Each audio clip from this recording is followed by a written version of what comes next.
Good morning, everybody. It's Monday, June 23rd. Welcome to the Inside Edge.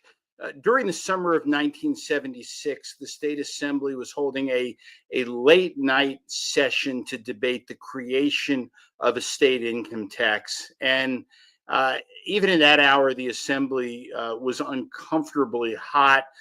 It had been nearly 100 degrees that day. And the old chamber, before the 1980s renovations, had horrible air conditioning, and there were these gigantic floor fans set up all over the place. These were those kinds of old fans that you could hear the blades turning around.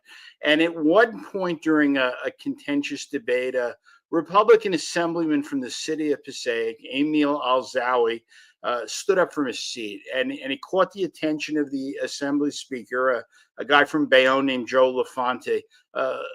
The speaker asked him, "Mr. Alzawi, why do you rise?" And his response would become one of the most legendary lines in the history of the New Jersey legislature. "I didn't rise to speak," Alzawi told LaFonte. And then LaFonte says, "Then why did you rise?" And Alzawi says, "Mr. Speaker, I rise to aerate my shorts." These were better times in the legislature back then. Alzawi was well liked by his colleagues. He had been elected in 1975 from the old 34th district. This was Clifton and Passaic, and in those days that was a competitive district. He beat Herb Klein, future Congressman Herb Klein, by 443 votes. Joe LaFonte was an old school machine pal from Hudson County. He became speaker after Republicans picked up 17 seats in Governor Brendan Burns' 1975 midterm. The speaker was Howard Woodson, and in those days, legislative leadership positions rotated frequently, but Woodson hinted that he wanted a third year. LaFonte put together the votes to push him out. And then just a few months after becoming speaker, just days before the 1976 filing deadline, nine-term Congressman Dominic Daniels from Jersey City announced that he was going to retire. LaFonte, sitting right next to him, got in the race for the 14th district seat.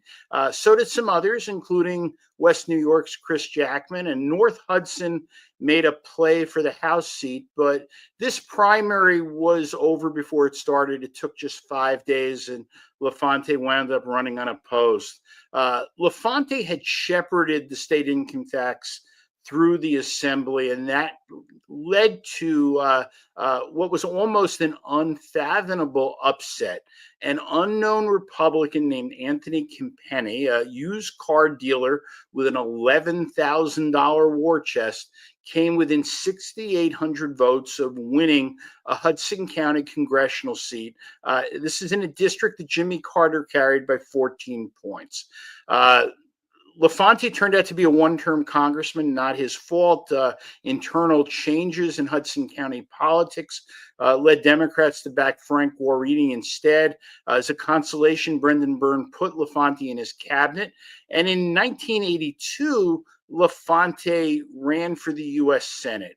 He finished third in a 10-candidate field with 20%. Frank Lautenberg won that primary with 26%. That's it for today, everybody. Thank